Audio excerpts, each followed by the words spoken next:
haunted house na sinasabi ng mga tao. Tara, pasok tayo. Rina, hindi ka ba natatakot? Haunted house yan.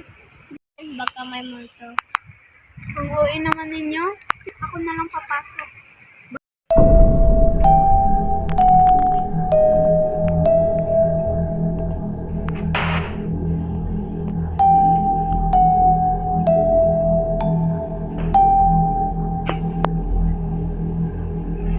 Eyes of darkness will watch you every day. They will look at you.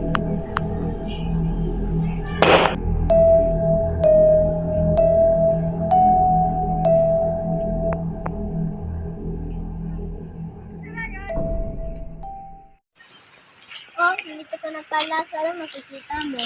Ano naman? Aklat lang.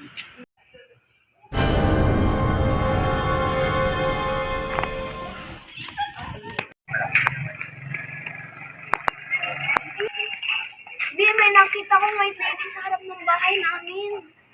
We, imahinasyon mo lang yan.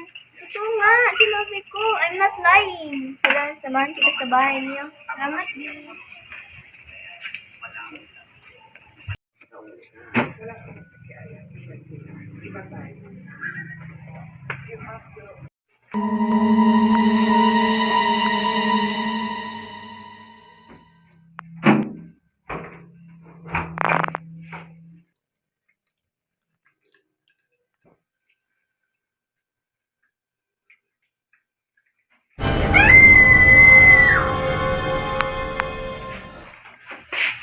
Anong nangyari?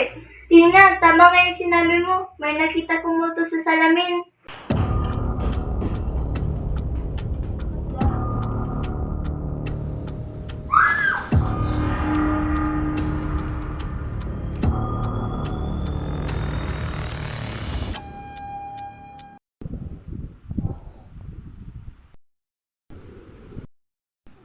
May nakita kaming multo sa loob ng bahay katulad ng multo nakita ko sa haunted house. Hala, nak! Bakit kayo pumasok dun sa haunted house?